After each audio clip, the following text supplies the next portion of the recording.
halfway through the course. And now I understand what's going on. So my understanding is that Friday we should determine the grades, and we said we would give grades based on the two out of the three, obviously the first two, and not on the presentation you made, but on the revised version of it.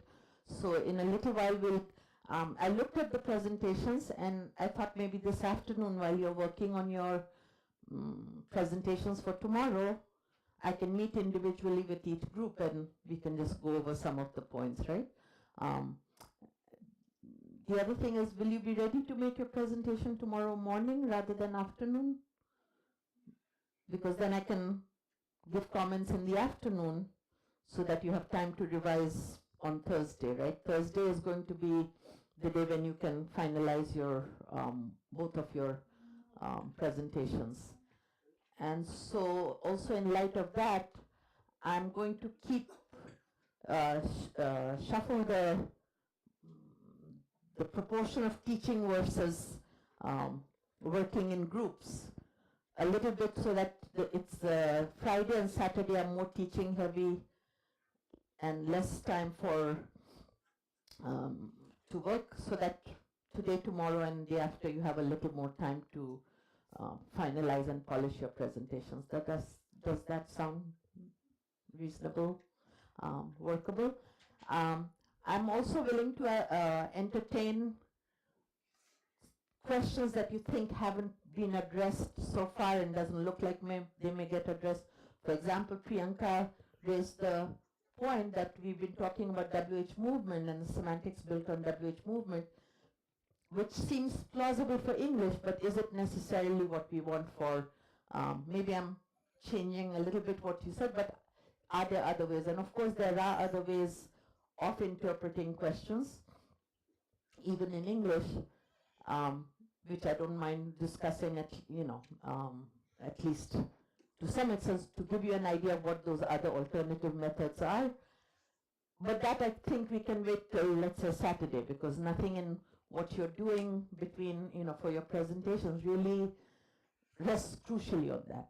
So, but if there's any other such things that you think I would really want to understand what this is, or, and if it is something that I think I can work on, that I can manage to explain or present in a short while, I'll do that. Yes, Gargi. I have a question, like something I would like to just like, for example, when we were saying in Hindi, it may, like, it's not really distraction. Oh, that we will, yes, that we are actually, that's part of my plan. Because when I looked at, I actually knew that this issue would come up, but that one for pedagogical reasons, I did not particularly present, because I wanted to see what you would come up with. But I will discuss what that maybe even later today. So that's one thing. The other thing, so you don't have to tell me right now. You can send me email today, tomorrow, but do it by tomorrow so that I can see if I can fit it in. If I can't fit it in, I'll give you references to what you can look at, okay? The second thing is this WH the hell that I threw in at the last minute, and then I thought, oh my God, what have I done? I've unleashed this monster. So, I hadn't read this paper by Dendikan and Gianna Kudu. I knew of it, but if you feel, basically what I wondered was if there was a quick equivalent. And people were giving me some equivalents that it captured some of the emotive aspect of what the hell are you doing, but maybe not quite. But this paper has some, if you look at this paper, you will see how to determine whether the construction you're looking at is really a WH the hell construction. It's an LI paper. Do people have access to LI papers? Yeah? Okay. So if you can't go through LI for this, you can also look at Anastasia Giannakidu's, you know the name? Her website has this paper Anastasia.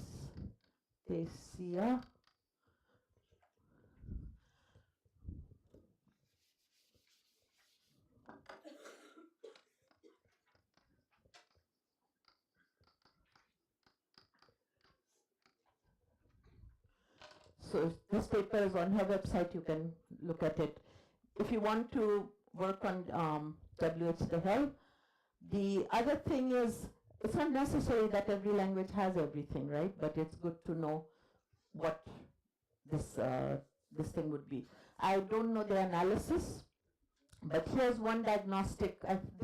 Something like this is in the paper. I don't know if, oh, like this. Something like this is in the paper. So, but it should ring bells with what we were looking at yesterday with McCluskey's inversion cases. So, what is inversion in standard English, the one that we know of?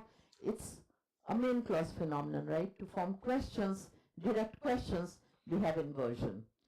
When you have the canonical subordinated questions, you don't have inversion, right? You say, I know whether she left. You don't say, I know whether did she leave, etc. And this is true also for in German it's V2. The verb comes second in main clauses but not in embedded clauses.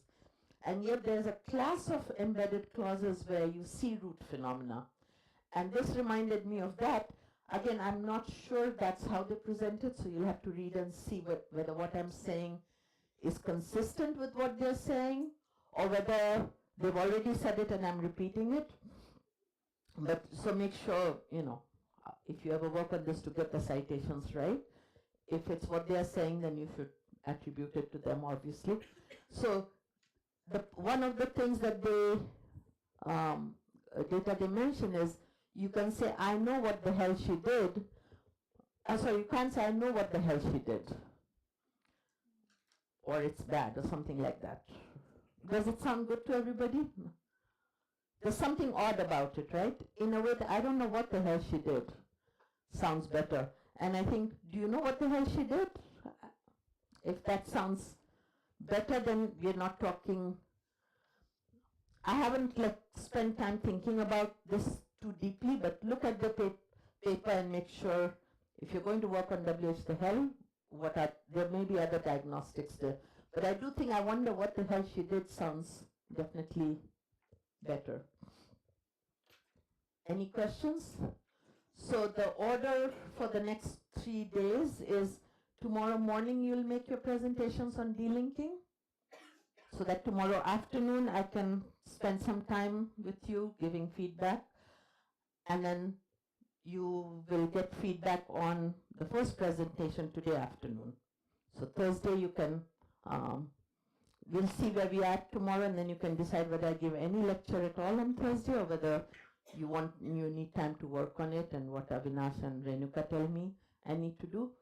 But make sure by Friday morning you have it done, right? The first two presentations. And then I'll present the work on polar care, which a lot of you already know some of. But, it might be still good to discuss it as a class. In a way, it's too bad, because I know there's a lot of new stuff on this kind of polar care kind of thing, and I know about Marathi, maybe in other languages too. On the other hand, I feel that work is already out there enough that you could do it on your own too.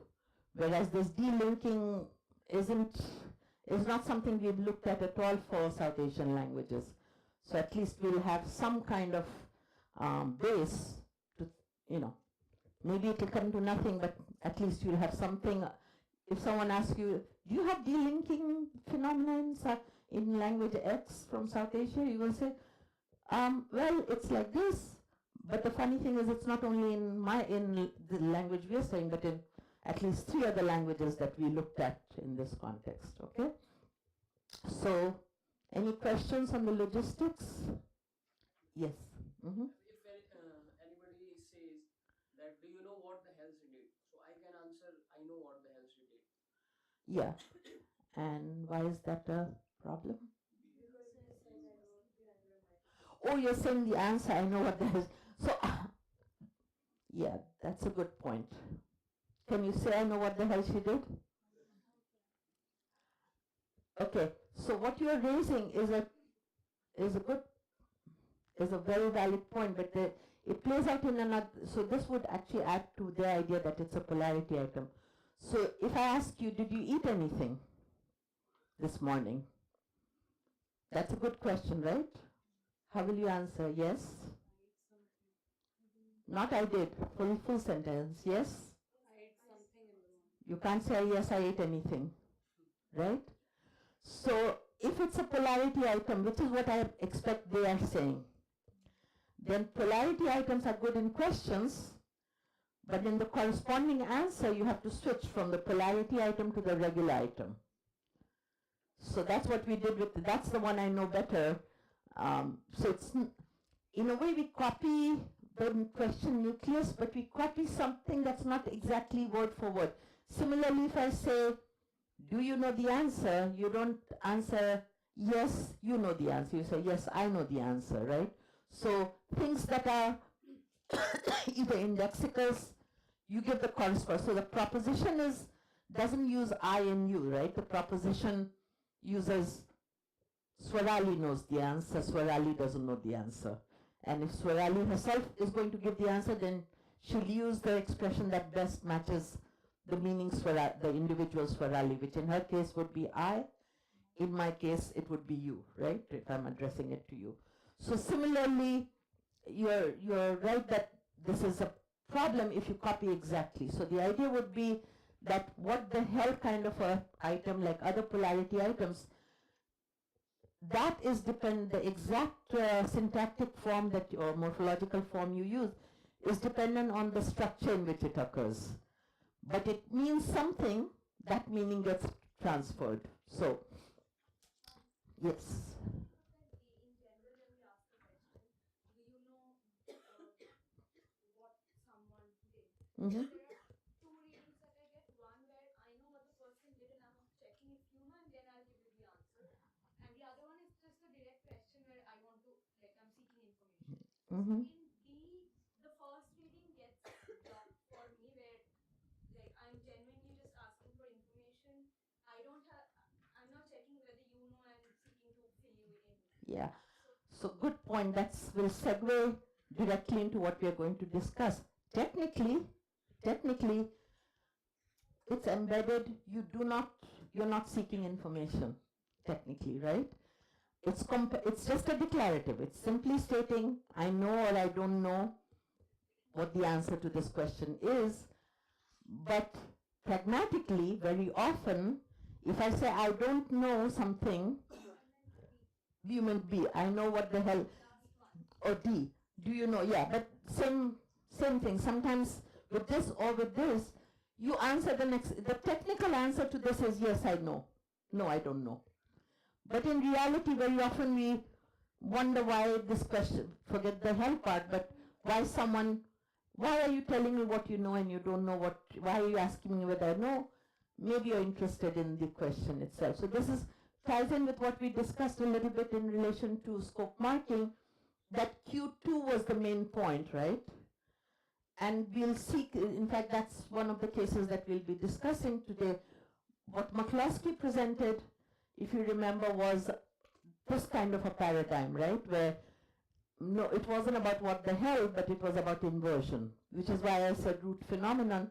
But maybe, it's a polarity. I don't really know. I haven't studied it from this perspective in detail, but you can teach me with your presentations what it is.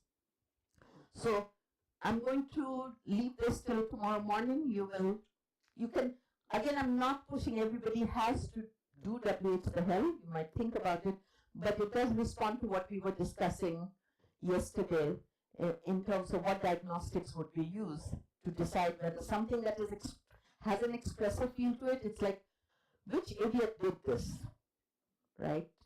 And you can have some other words in there that might force that kind of reading where I don't like this or I think it's really stupid or whatever. Those are like expressive expressions. But then you have to decide whether it's really a case of aggressive, what is called aggressive non-delinking or not. But, you know, we're just looking for a way of thinking about the different kinds of WH phrases in these languages. Like I said, I'm not at all sure that this has been done.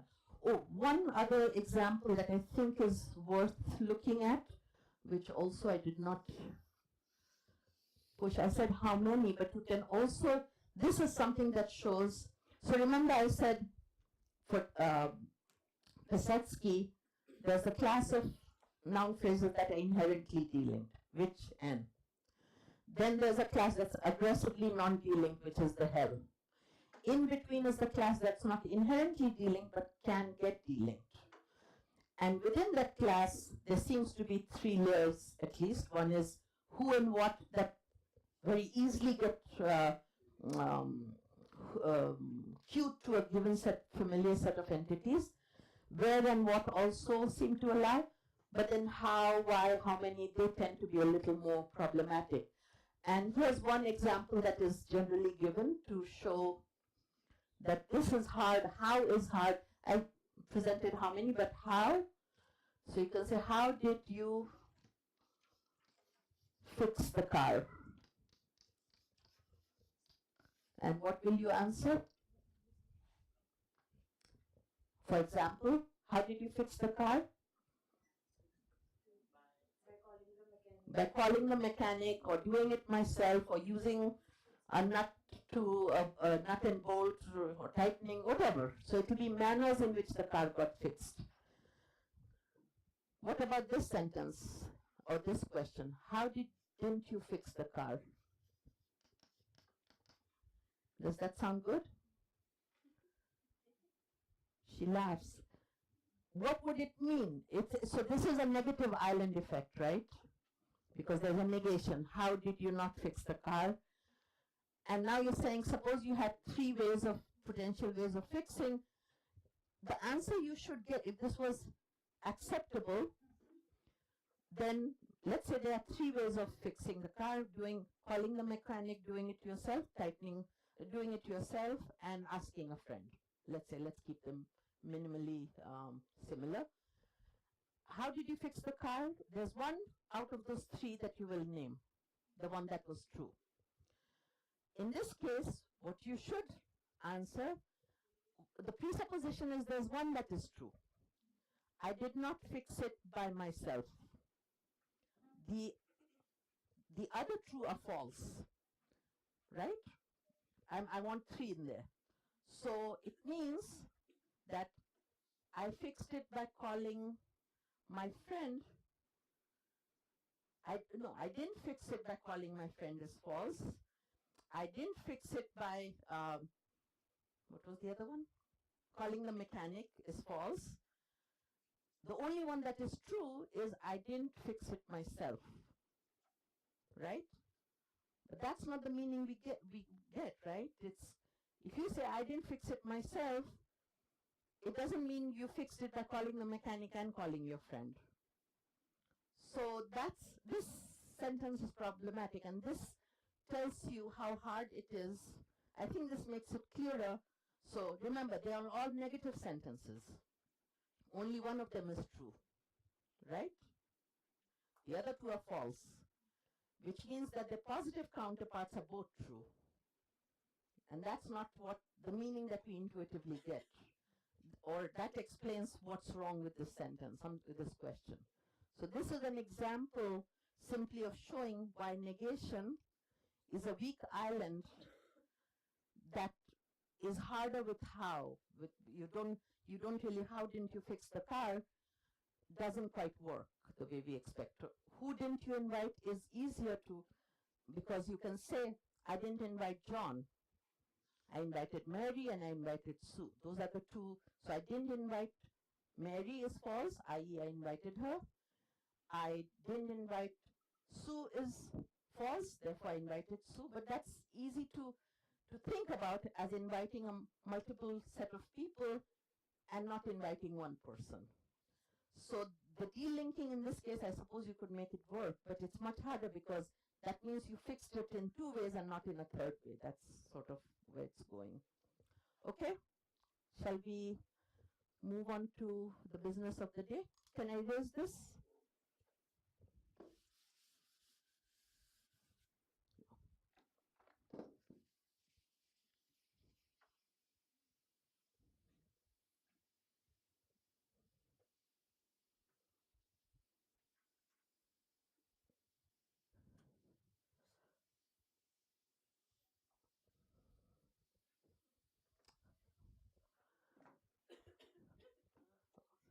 Yes. How haven't you fixed the car? How haven't you fixed the car? And what's your, so what's the, I think you're saying that because you think it's good. Yes. And what does it mean? What will be the answer? We were expecting that you must have fixed the car by now. Yeah. So that, You're saying how come? how come? So it's a matrix, right? So that's, and that's an important thing because of course we have intuitions, it's grammatical and we can give an answer. It's almost like asking why, right? And the why is about, you didn't fix the car, why was it? This one is saying you fixed the car, but not in one particular way. You fixed it in other ways. So that's sort of, yeah, good. Thank you, good point. So it's kind of a little bit tricky, but that's what we are here for. Yes, Srikar? But if we had only two options, would it be okay then? Or No, the thing is that it still is asking for something that, so if you had two options and it was clear, you would create a delinked context. So remember, these weak islands, this is Piasecki's point, right? Like if I say, okay, there were two ways in which you could solve this problem. Yourself or by asking a friend. How did you not solve the problem? I don't know, I'm still finding it hard, but the point would be exactly that.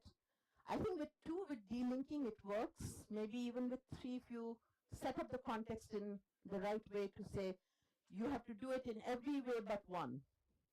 So even the existential presupposition has to match, right? That there is one and exactly one way in which you didn't or you did phi, right?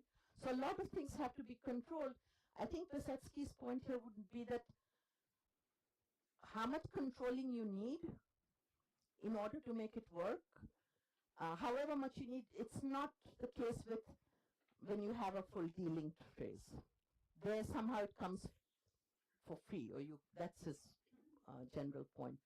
But you can play with this and see how far you can go with it. Okay.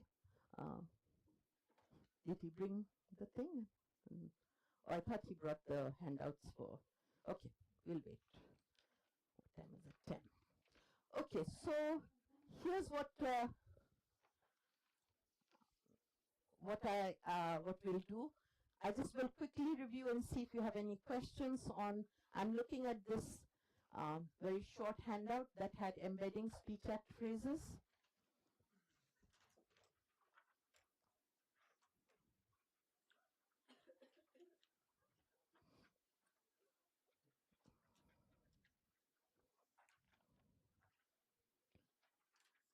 And just to refresh our memory, this is the paradigm in 1 to 3 is from McCloskey's paper on Irish, a dialect of English.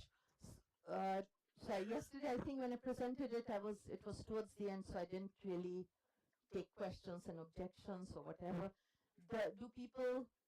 So what's not at issue is that 1A, 1B is good, right? That's the basic way of saying, of subordinating, that's how subordinated questions behave, indirect questions. Sue wonders whether Mary left, Sue knows whether Mary left, right? That's fine. Does everyone agree with 2A, 2B? Either absolute, yes, we get 2A, we don't get 2B, or relative? Any thoughts, Praveen? 2A for me is problematic. Problematic. Anyone else who feels the way Praveen does? Okay, so 1, 2, 3, slowly. Anyone else? Same, everybody same. Okay, how many of you are literature wannabes, literature aficionados? Let's see if I can pull up this paper quickly, and I'll read you a few more. again, my goal is not to, not to say your intuitions are wrong, because that's not what we do in linguistics, right? But to see if your intuitions are based, sometimes we have to sharpen our listening part of our intuition a little bit. So that's my goal.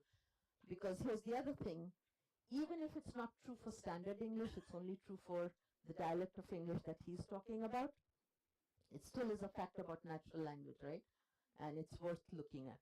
Yes, Praveen. Then in that case, 1B, which seemed okay to Pratik, Uh-huh. that was I know what the hell she did, is odd for me, but I would then buy whatever. No, I didn't say a person.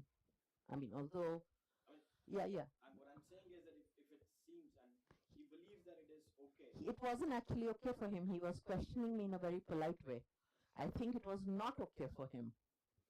No. Is that right? His point was, if we ask the question, do you know what the hell she did? I can say, I know what the hell she did. But I thought you didn't like it. Or you said you like it and I put asterisk. Okay. Yes. And your point is? There would be an entire community of such speakers who might Yeah. share these intuitions. This is true. I actually, okay, so the first thing is that I'm not, I looked this up in 10 minutes, but I think that data is correct, so you should also double check. But this is what we have to do in linguistics, right? To decide whether grammaticality, some paradigm, is it just random or is it systematic, right? Once we decide that it is, and it's a judgment call, right? Because in a way, I don't think that there's a rule that says X percentage have to agree on something for it to count. And also language is always changing in flux, so there are all these things to control for. But I am going to present to you, if give me one, I do hope I have it here. Yes, McCloskey on questions. Yes, okay. McCloskey is not the only one. There's a dissertation by Henry on which I think he bases it. But the data he gives actually are so usually when such issues come up, people say, if you just look at intuitions, that's too random, one person has this,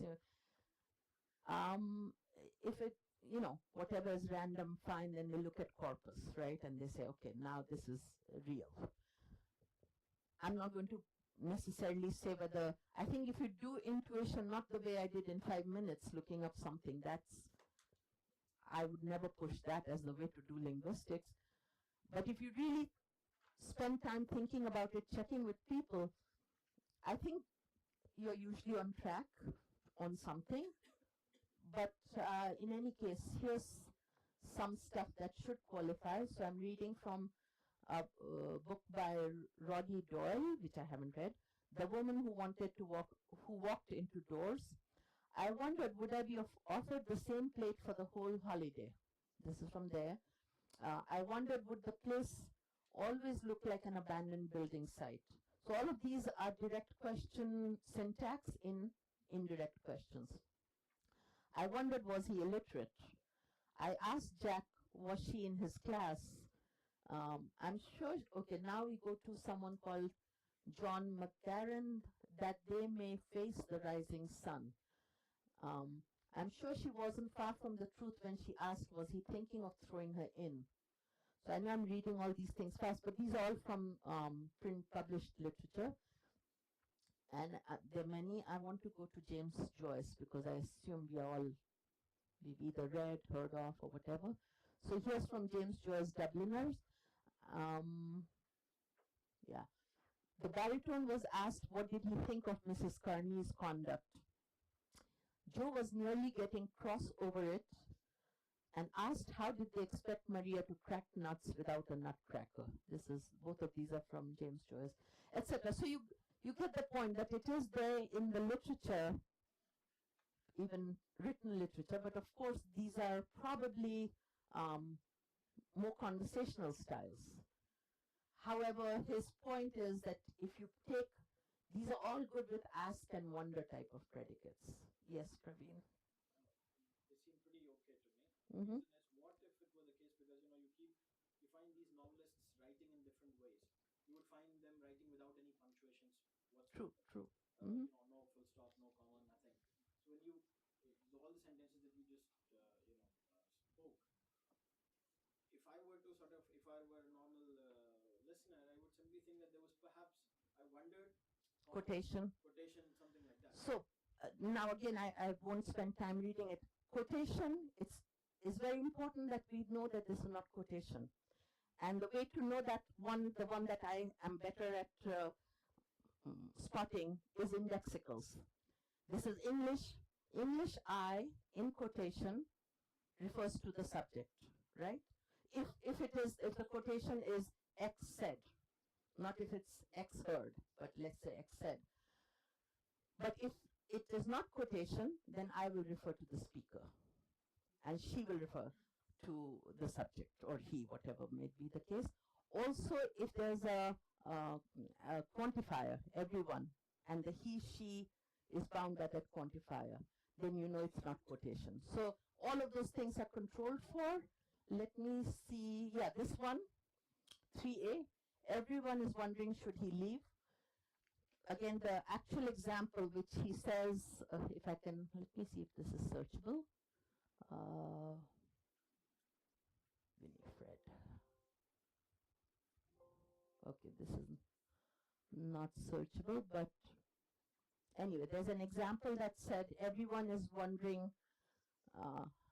whether she should something or the other, and that she was with everyone, bound by everyone, which was a naturally occurring sentence according to McCloskey. But we can think about how far to take this dialect seriously, okay?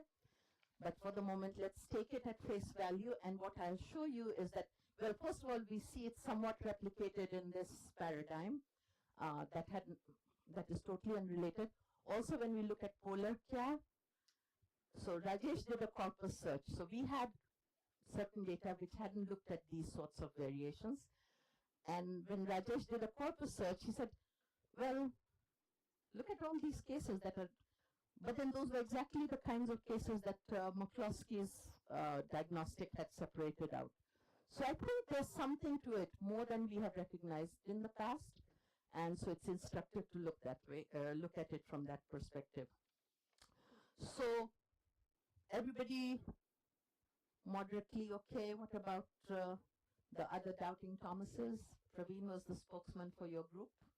Do you feel somewhat willing to take it at face value for now and reserve judgment for later? They're looking at each other. Okay. Well, we are researchers. We are free to take issue with something someone else has presented on the empirical generalization as well as on the explanation. So you will have your chance. Okay.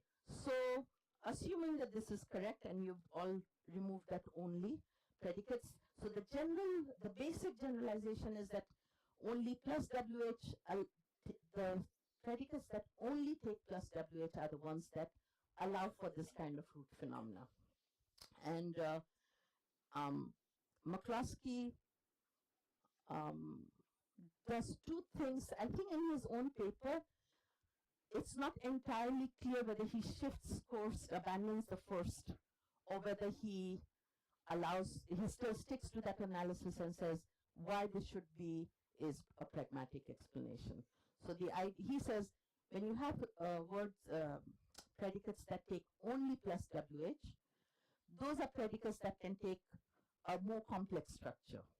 Let's say, and he refers to Krifka, which we probably will not read in detail, just given the time, is the speech act phrase or the force P in Ritzi's terms. And he says, I will adopt the semantics in Krifka's work. And so we can look at that. Let's see to what extent we do.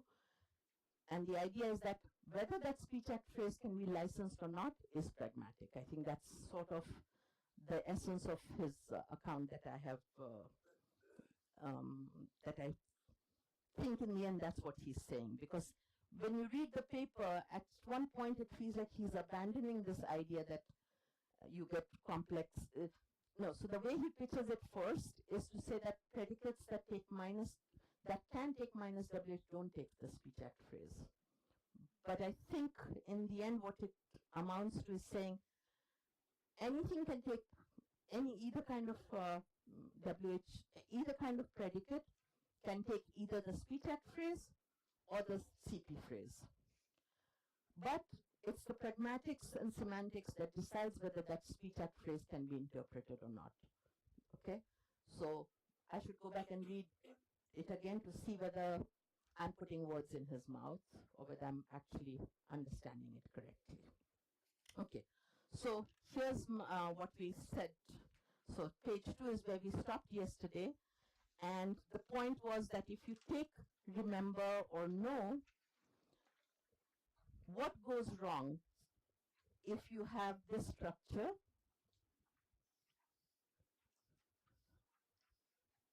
and let's say this is a speech act phrase or force phrase, whatever you prefer.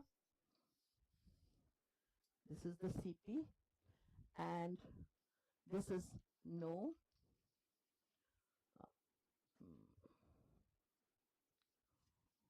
Or remember, let's stick with his.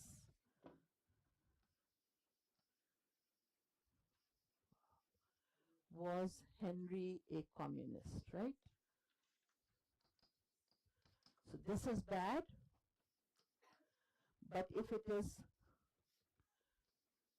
not remember, this is good. And it is also good if you have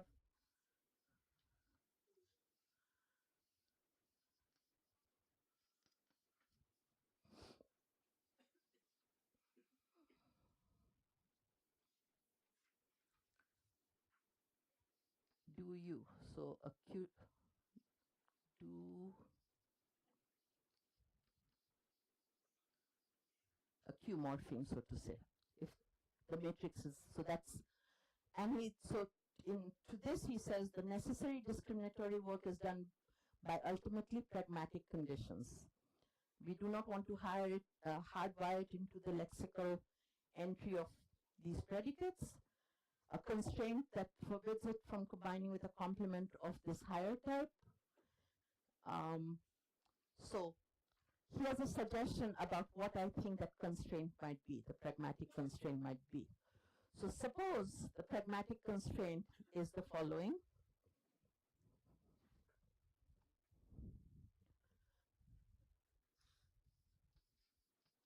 This denotes a question, right?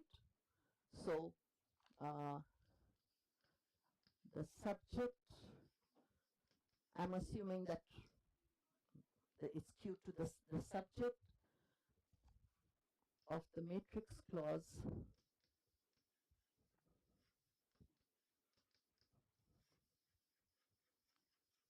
not the speaker, but the subject of the matrix clause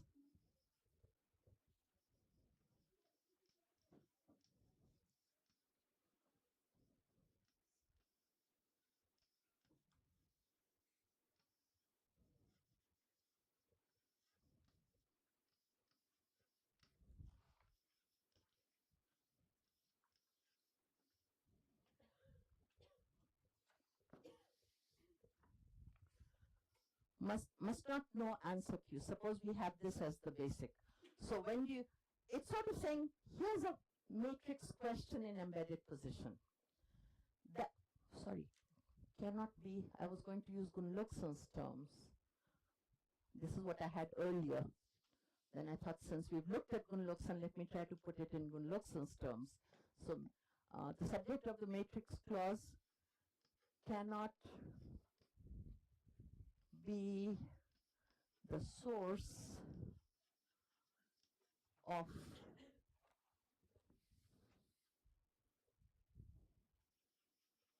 answer Q. So if it's like a matrix question in embedded position, an embedded position, embedded clause that is Q to the subject of the matrix clause. in order to license that question, to make it real, to make it discourse prominent, to make it at issue, however you want to put it, the only condition is that the subject cannot be the source of the answer that you're seeking for the question. So now, this is, what was it? I remember, right? Or whatever. I remember, was Henry a communist? So the question is, was Henry a communist? The answer is, he was or he wasn't. And once you put that answer, then I remember, etc., then you're saying I is the source, right? Whoever is the subject. So we see why this could go wrong. If you say I don't remember, then you're declaring that you're not the source. So that's a way of making it okay. Now notice that here the subject is you, because of course it's a matrix question. And now you're asking a question because you don't know the answer, or you're not that, maybe, you can go back and look at Gunluksan and decide whether this should be the sole source, which would answer some of what you were objecting to. Is it that I know and I'm asking, or so you're really checking whether the addressee is the source. But that means you don't know for sure whether the addressee is or isn't, right? Because you're putting it in a yes/no question. So this is one way in which I think McCloskey's intuition can be made a little more precise. Instead of saying it's pragmatic, or thinking of pragmatic considerations as something that's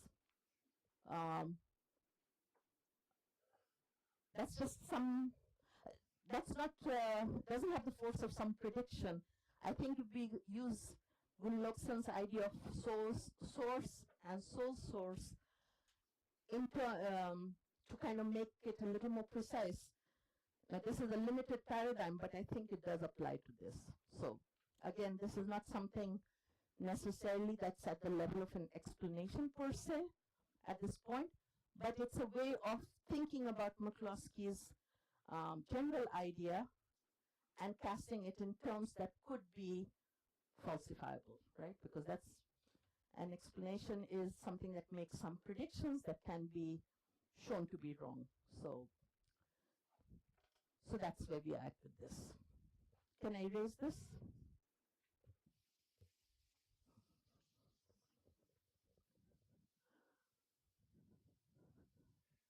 Okay, so this was partly, this was the paper. McCloskey's paper was something that prompted Jane Grimshaw and me to work on subordination so what I'm reporting now is from an earlier work. What I just said, this is more recent, in my more recent thinking. But we had looked at these kinds of clauses, and there are some other references. A lot of people are in a way, this idea that embedding is not a given. Even embedded clauses can be like matrix clauses, is an old idea. I think it goes back to Hooper and Thompson. But people are looking at it now in slightly different ways, given how we think about how discourse works. Okay? Yes. What sort of ramifications would this have in terms of subordinate scope taking, where subject of inversion is something that Is ruled. to check in German especially. Right. So I think this is what Renuka also brought up either in class or at whatever point. And so the idea is, when I presented scope marking, I said there are two types. One is where you have a distinct two different questions under some kind of intonational contour, and each of them has main clause syntax. And German is a language that also has subordinated scope marking.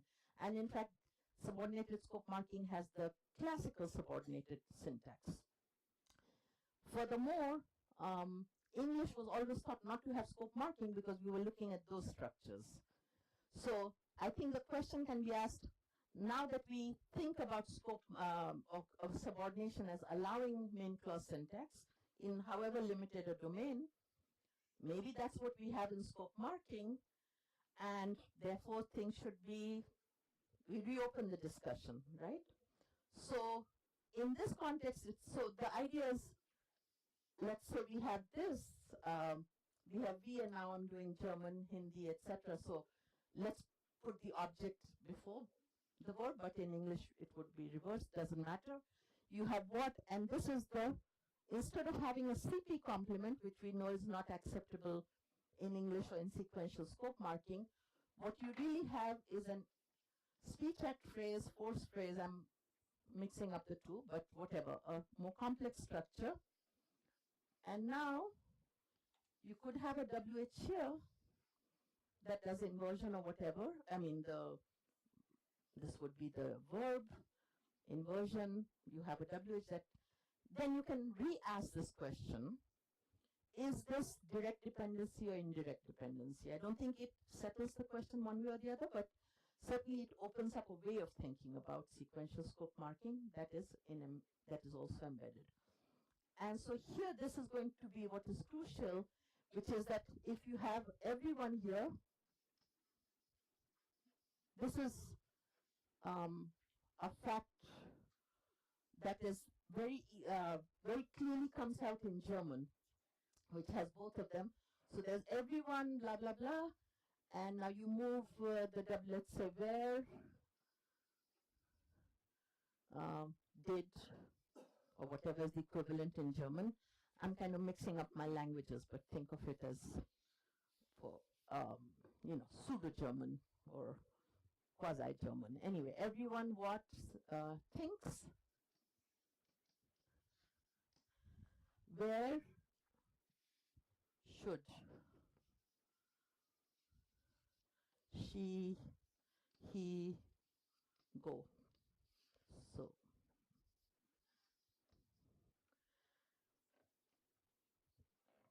this should be possible, whether it is in C, whether this, so the issue is whether this, so on this view, subordinated scope marking lacks this structure, sequential scope marking has this structure. But then the relationship of the CP in terms of C command is not affected. So we don't know why this is unacceptable when it's a speech act phrase, and this is acceptable when it's a CP. Because pronominal binding is not affected by locality. So that would be the challenge for those. So on the indirect dependency view, it doesn't matter what you do here. This is really a part of this phrase, right? It's really not a complement of V. And so there are things that we could, in the subordinated case. In the sequential case, it's just two separate. So another thing that I noticed in the presentations, in some of the languages, you use prosody to really make that distinction, right? If it was strong pause, then you said that it's sequential. If there was just a very light pause or maybe no pause, then you said it's subordinate. But this would be what I would look at. This, and there are other, the comparative case. But that is actually the same for both. So that doesn't really help us decide, I guess. But anything that, and then the other thing might be the context that I used. But again, that one could argue it has to do with the function of speech act phrase. So I think the variable binding is going to be important for that. But I think it certainly opens up a different way of looking at it. Because the other point, I'll just say this and then we can move on. Notice that these things are only good with wonder, whereas this is think. However, you could say that this what plays some role in, just like negation, what can make that difference. But remember that negation does not, right? Yeah, which is clearly catch the point. Which binding of the pronominal is not available in subordinated? So subordinated is okay. So everyone can bind the pronoun in the subordinated case.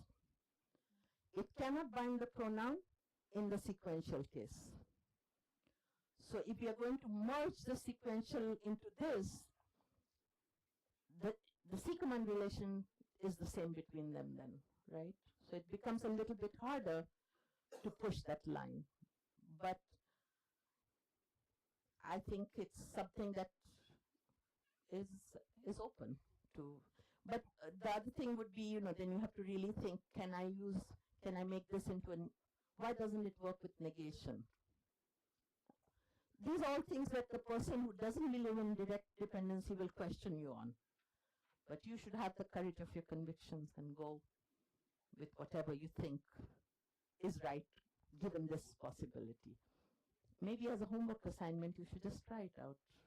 Not for this class, when you go back home. Is it clear, Jasvi, what the issue is with this? Can I raise this?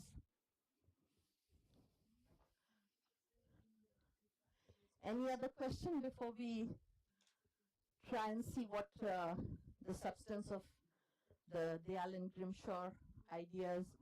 It wasn't it's not a published paper. It was really like a draft of what we had been looking at, and we just put it in because we thought, at least let's write it down, or we would have even forgotten it by now, right? So.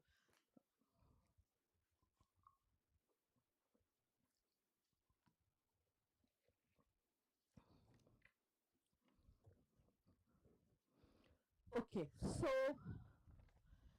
let's take a break from scope marking and remember that we are now looking at subordination. And if you want the general theme, it's really, can we just look at a verb and decide what kind of complement it takes? You can think of it that way. Does the verb by itself tell you what the status of the complement is, syntactic or semantic, or pragmatic? Or does the verb, or is it the whole structure, verb plus whatever else it comes wrapped with? So another way to think of it is, you can do whatever you want as long as the meanings all add up and everything is good, the structure is good. So there's no actual selection. So just to give a little bit of a historical background, the original way of thinking about complementation was in terms of plus minus WH. That's what we still use in some way. And I think we should continue to use, because it's a useful first cut. Grimshaw 79 brought up the need for a more fine-grained distinction. And she was looking at WH structures that were not just questions, but also exclamatives. So in English, you have WH movement with WH exclamatives like, what wonderful food we had last night, right? That's not a question. I'm not asking anybody anything. I'm just informing you.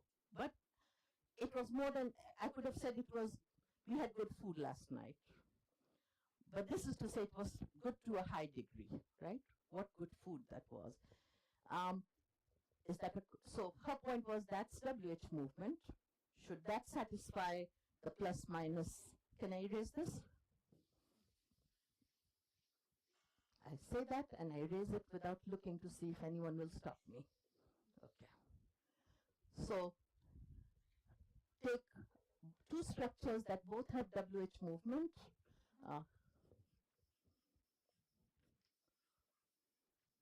What good food? So usually it has some kind of gradable adjective. What good food we ate.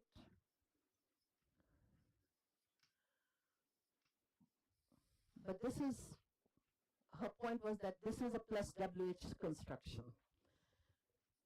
And this is a WH construction too. What food, or which food did you eat? What food did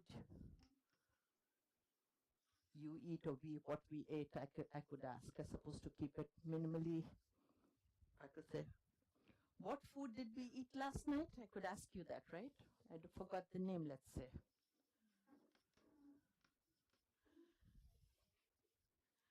And if you look at these two cases, you'll see they're both plus WH.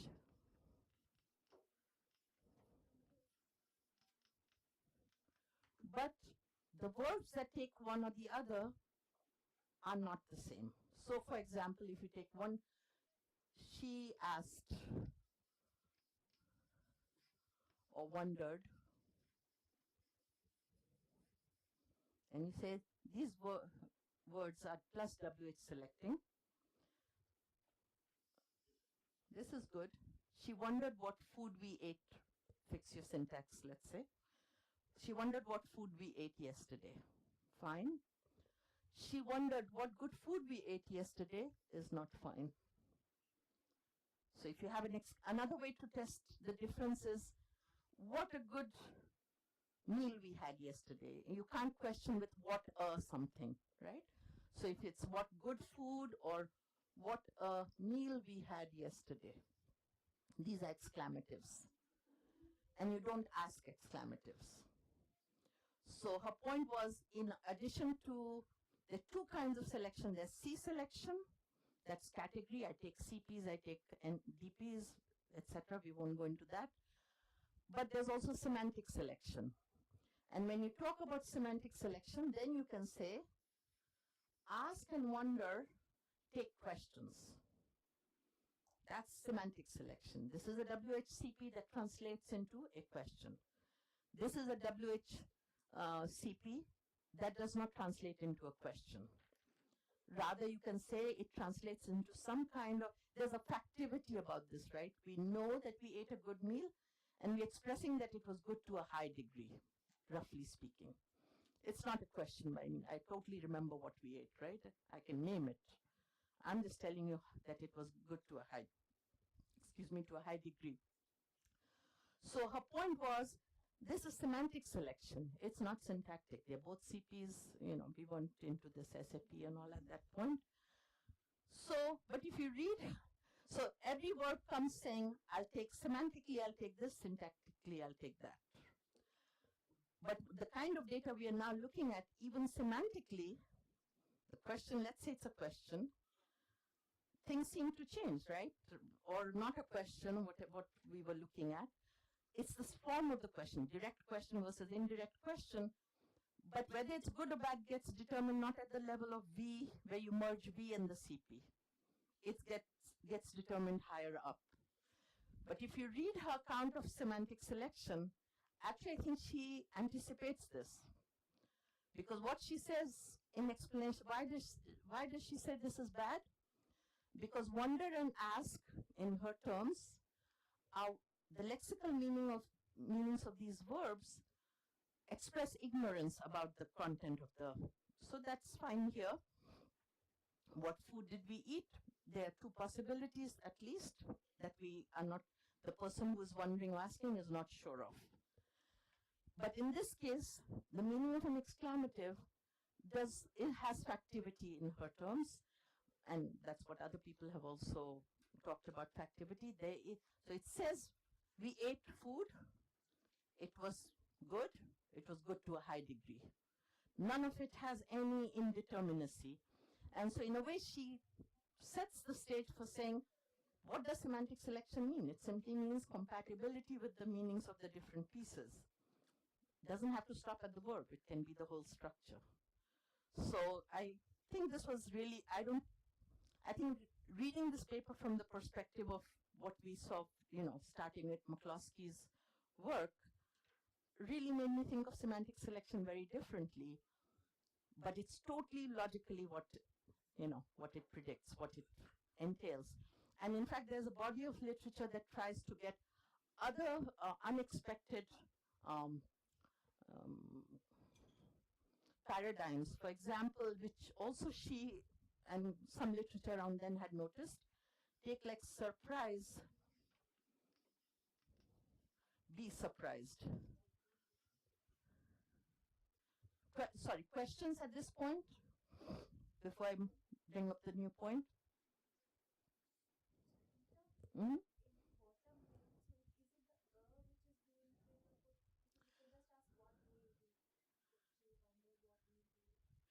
Yeah, okay. So how do we know we are dealing with exclamative versus a question, roughly? It may differ from language to language, but for English, we have inversion. That's one test. So even if we have what good food we ate, there's no inversion in an exclamative. There's inversion in a question. The second thing is that you can't ask a question with a in it. What an artist he is. You can exclaim, but you can't say what an artist is he. It doesn't mean is he an artist of the, as a actor, or is he a painter? You can't make sense of it, right? So I don't know if anyone has done a compositional analysis of why an indefinite is fine there. We are just using it as a diagnostic for saying that's an exclamative. So an exclamative can be distinguished from an interrogative in English on the basis of two things: subject-aux inversion in the question, but not in exclamative, and the possibility of having a full indefinite noun phrase in the exclamative, but not in the interrogative. Does that? And also there are other restrictions, like you can't have which in an exclamative. So you can't say, oh, which book it is, meaning, oh, you just can't do it. Which good book it is. Is it? It is. You can say, which good book is it that I should read, or something. So question is fine with which, but not with exclamative. So with these sorts of paradigms, one is just recognizing that this is a fact about a language and using it as a diagnostic. The other is trying to derive it. So I'm not trying to derive it here. I'm simply saying, if you have this difference, and if you think about the meanings of verbs, then you can see why this would not go with this. I think her term was, this has a factivity that is antithetical to the meaning of predicates that obligatorily take questions. So that's kind of interesting. I was going to tell you another paradigm. Yes, so just The fact that we can't have which, isn't it a bit counterintuitive if we think in terms of delinking? Because what n versus which n in an exclamative? If it's an exclamative, Okay. it is a discourse linked scenario we are talking Yeah. So I think delinking, from my perspective, should be taken as a term that has these correlations. Should not be taken as everything that is delinked, therefore should be thought about in the same terms. So you're saying this, if it is factive, then we're talking about a meal that was actually there. That's sort of delinked, but it's just a term that you don't want to apply to this, and you don't want to derive which, because I don't even know if in Hindi there's a difference between, does every language have a which versus a what? The other thing is, this is only about, you can do, what are the other WHs that you can use here? How is good? What? Where? Can you do where? What a wonderful place we saw. But where we went is hard to make into an exclamative. So again, there hasn't been as much work on exclamatives as there has been on questions. But in Hindi, don't we use kitna for a lot of them? It's like how much? Kitna badhiya tha, or kitni achhi hai, kitna tita hai, or anything, right? It's a lot of it is kitna.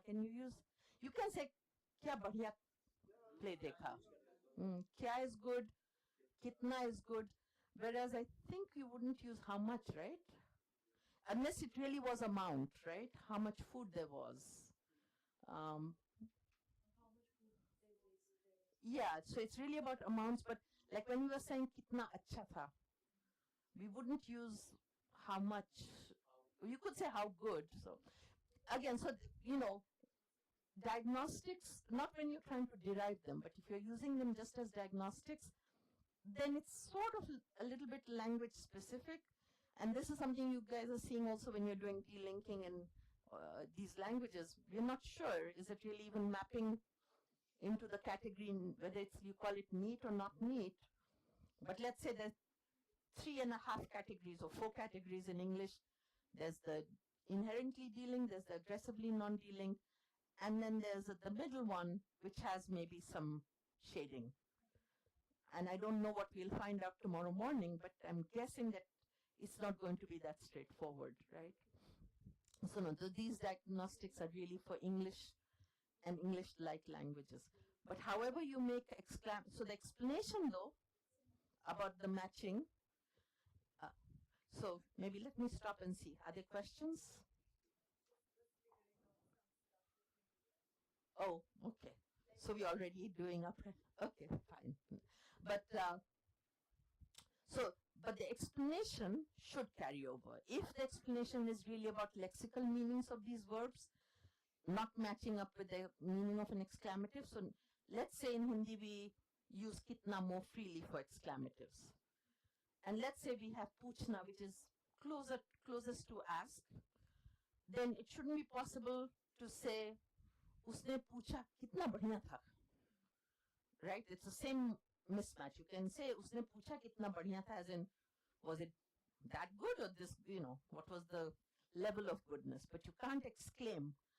So the explanation should carry over, but not the details of whether something is or is not an exclamative.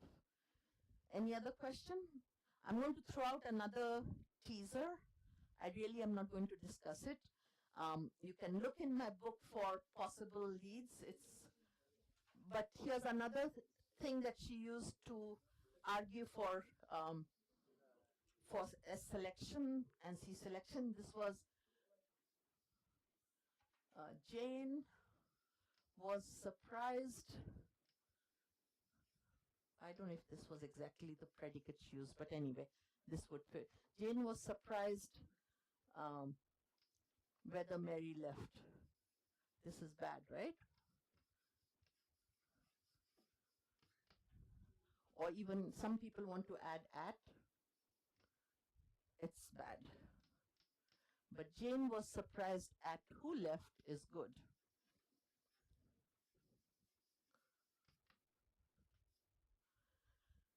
And this is an open question, because everything we've been saying so far is that polar questions and WH questions are the same sorts of object. They denote sets of propositions, not single propositions as declaratives do. So surprise can take, Jane was surprised that Mary left is fine. Whether Mary left is not fine. At who left is fine.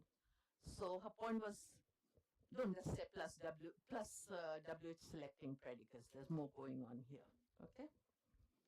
Not going to discuss this. Yes, Rikar. Why do we need two kinds of selection if we can say semantically? Okay. Here you say whether is like the whole world has only two answers. Mm-hmm. So that's why surprise doesn't work. Why? I mean, because You're surprised at one of those two words. You don't know which one. yeah, so exactly, because you don't know. But the who is already restricting your sets. Maybe but my question is this: why do we need two kinds of? Yeah, your question is actually different. Here you want to give that explanation, right? It has to do with only two alternatives. It's very tempting. But suppose I set up the scenario in such a way that there are two contestants in this game, and only one of them can win. And I was surprised at who won.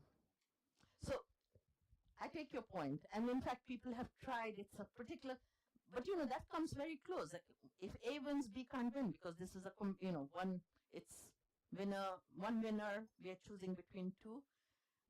It's a very challenging problem, which is why I'm not bringing it up, because if I had a nice simple solution, you bet I would have brought it up, right? Because I would have the confidence that I can present it in 15 minutes, answer the questions I can answer in 10 minutes, and shut up the ones I can't answer in another 5 minutes. Boom, done, 45 minutes. It's, in my view, there are very good ideas out there about how to capture this. One of them along the lines that you're saying, like they're either A or B, not both. But I told you what the challenge for that view is. Still, something there.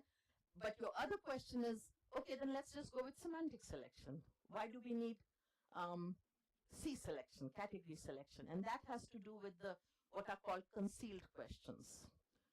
Is this a familiar term? Good. Okay. Oh, perfect timing. Okay. So now let me think. Yeah.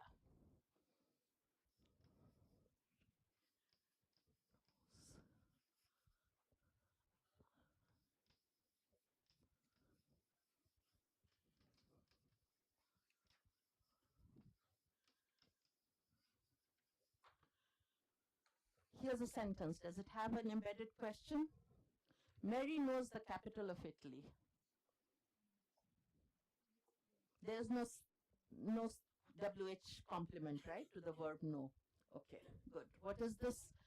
Looks like a DP, right? What does it mean? Mary knows the capital of Italy? What the capital is. So it's an identity question, one reading. So Mary knows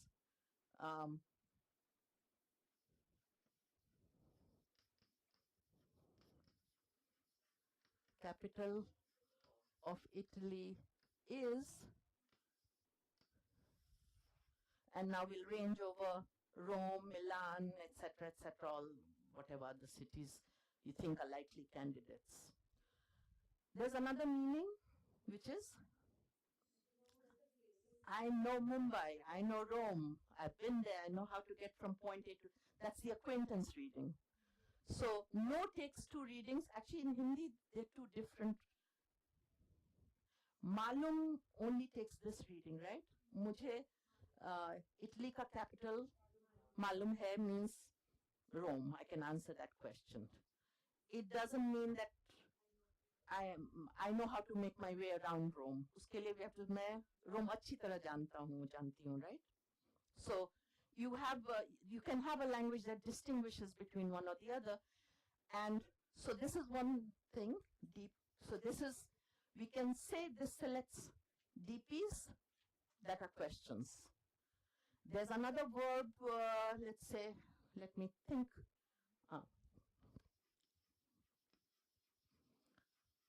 I wondered the capital of Italy is not good. You can say I wondered what the capital of Italy is, but you can't say I wondered the capital of Italy. So no, C selects DP. Wonder, C selects CP, not DP. I mean, no also selects CP. So the idea is C selection, no and wonder both take CPs, but only no takes DP. That's category. S selection, they both take questions. So since it can take DP, it can take a DP that can have the meaning of question. So that's the reason for having a two-pronged selection. But what we were discussing today is that even that we don't want to hardwire into use McCloskey's terms. You really just want to allow everything to go up, and let's see where the semantics pragmatics fall at the end of the day. If it all works out, there's no incompatibility, it's good. If there is, then there isn't. Then it crashes. And what I wrote earlier about the subject being the source is a way of sort of making precise what it means to say that everything, what is the relationship of the pragmatic relationship between the subject and the embedded question would have to be.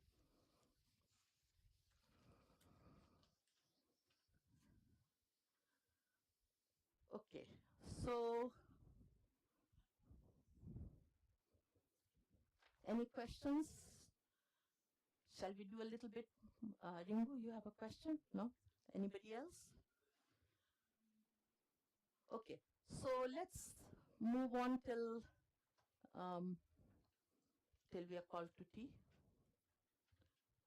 Yeah, is that okay? Okay, so this was our idea. This is, okay. So the idea was the following. You can have an embedded clause, and you decide whether it's subordinate or not based on the syntax, where we use both one inversion is one thing, but pronominal binding, sequence of tense, etc. was the other. Okay. When it is subordinate, you can ask yourself, what is the force of that full sentence? Matrix plus its subordinate clause, okay? And the baseline is, if it's a declarative, you are making a statement. You're not eliciting a question. That's the baseline view. If it's a interrogative, then you're asking a question. And now we'll look at some cases where the matrix is not the one that determines what speech act you're engaging in. So in addition to speaker and hearer or addressee, we have this idea of a source, which may or may not be exactly what Gunloksan had, because this is sort of written at a time when we hadn't looked closely at Gunloksan. Maybe it had just come out, or also when you publish in 2009, you probably were working on it in 2006 and 7. So whatever it is, this source may or not be exactly what Gunloksan has, but okay. But the idea that I think I still am holding on to, and that I kind of alluded to there, was that the speaker is not, if it's a subordinate clause, that's not a quotation. Then the speaker is not going to be the one related to the subordinate clause. It's the subject in whatever relationship the verb gives, okay? And then we have this idea of something called quasi-subordination. And there's a little bit of, okay, let me just present it. Quasi-subordination means that syntactically it may be subordinated, but in terms of pragmatics, in terms of the discourse, it carries the main force of the argument, okay? So let me illustrate with the declarative. Suppose you say, 8A, that's a simple clause, it will rain tonight. That's an assertion. The speaker is making the assertion. You can, fill in Gunloksan or Krivka or Stolniker, whatever, that the speaker is somehow committed to the truth of that proposition, has enough basis to say, look, this is why I think so. The second one has nothing to do with raining, directly speaking, right? Susan believes that it will rain tonight. It's about Susan's thoughts and beliefs, okay? And the question we'll ask is, to what extent will the proposition, it will rain tonight, be something that changes the discourse? So suppose I say it will rain tonight. Before this, you had no views about the weather. You weren't thinking about it. I say it, you accept it, then you also believe that it will rain tonight, right? It's part of whether it will or not, doesn't matter. That's what we've accepted. Okay, so if we look, we got these nice pictures done. I think someone helped us with that. So this is the idea. If you look at the first context, that's where it's open, right? The world could be one where it will rain, you need your umbrella, or it will be, well, tonight I don't know that the sun will be shining, but the moon or whatever. So I think this is just, it is raining, let's say. Yeah, that's what it is. It is raining. If I say it is raining, before I utter this, make this assertion, both options are open.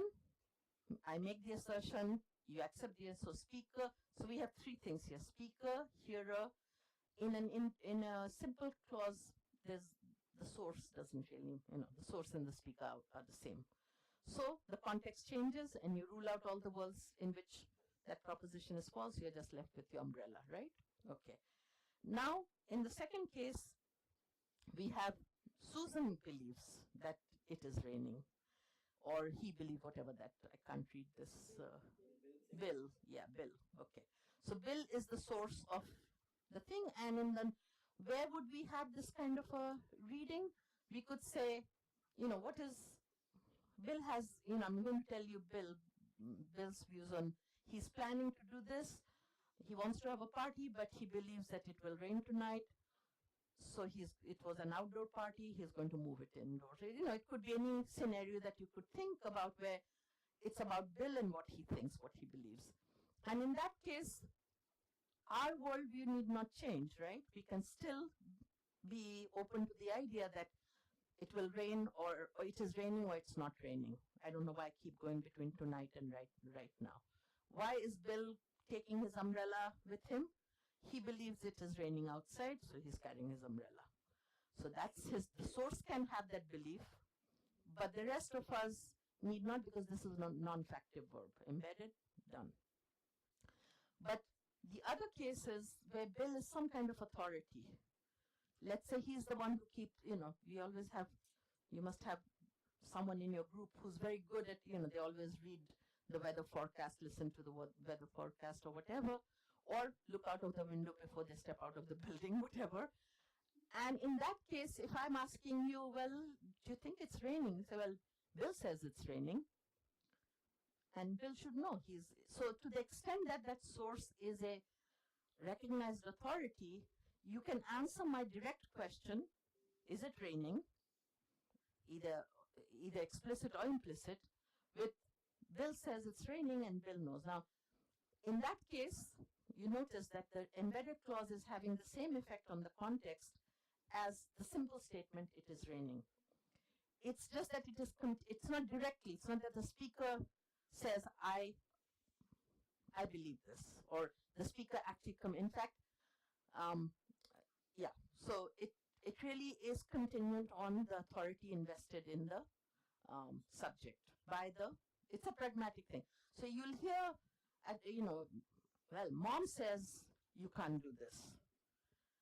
Little kids fighting, no, dad said I could do it, i.e., I can do it, right? So you never say my silly little brother said I could do it and expect to have the same effect, right?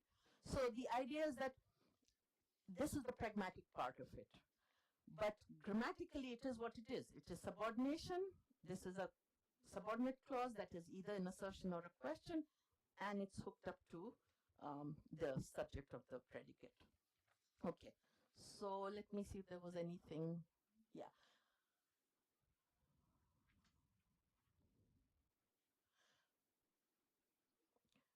Oh, the other thing, so there are people here who always ask, what if I know and then I'm still asking the question? I think the speaker, if the context is right, the speaker need not be actually asking that, be totally ignorant, but it may still have that, oh, so, yeah. Will it rain tonight? So this was the assertion part, now this is the question part. I can ask the question, will it rain tonight? Right? Direct question. I don't know the answer maybe, and I want to know the answer. I think you have the answer. The other thing is, when you could embed the question.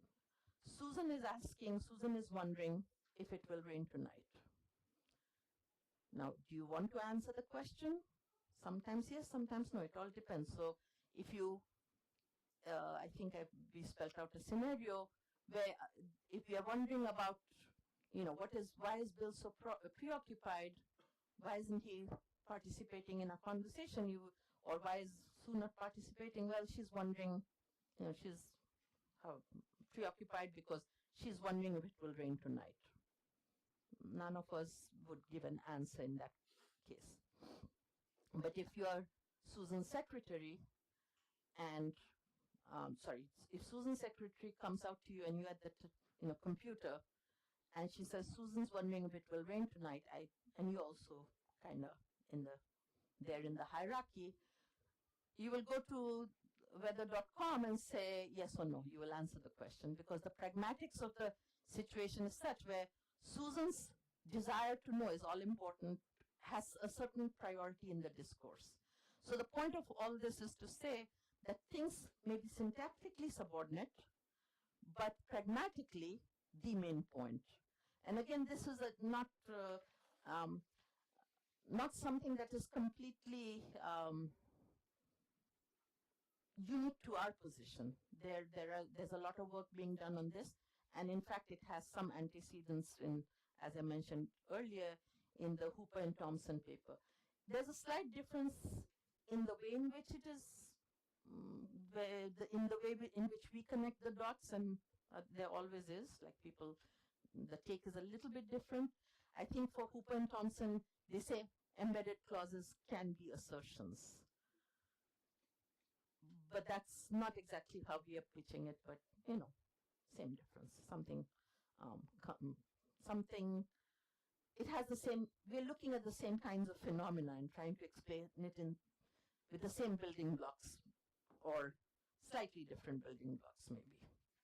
Um, and then we have this data, which again, now I'm a little bit unsure based on our discussion the other day. So the first one is, these have, remember we looked at it is clear that she is a good linguist, and you could answer with yes, she is, or yes, it is. So either the main clause, clarity, it is clear or not clear, or it is clear that she is or she isn't.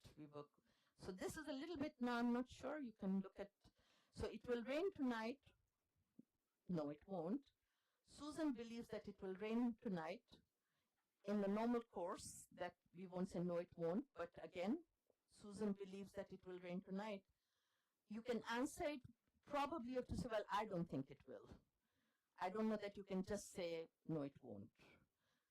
In the example that I had given yesterday, it was easier to just challenge the embedded clause, but that also there was no individual, it was that expletive, it is clear. So I don't know to what extent that makes the embedded clause more transparent. And will it rain tonight? You can give a direct answer, yes. Susan is wondering if it will rain tonight.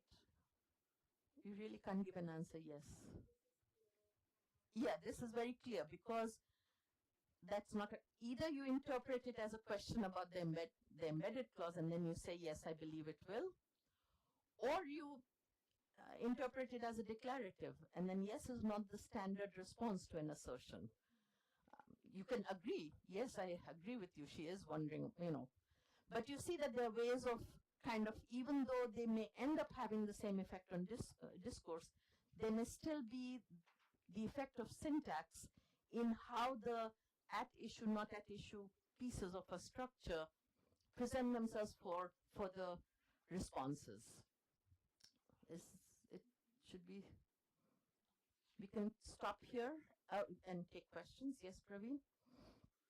When you said, is there a possibility of the third person getting into the discourse, even though the Mm-hmm. person is a silent individual? Because Uh-huh. in that case, I think 10b for me could be a possible way to react. And instead, supposing A and B were talking to each other about whether it would rain or not, and one of them is Susan, Mm-hmm. and then I step in, and this person tells me, Wait, one of us is Susan? No. A and B, so either A or B Uh-huh. is Susan. This third person C, A and B, that is B is Susan. They're talking to each other whether it would rain or not. And then A tells C. C steps in and asks, okay, what's happening?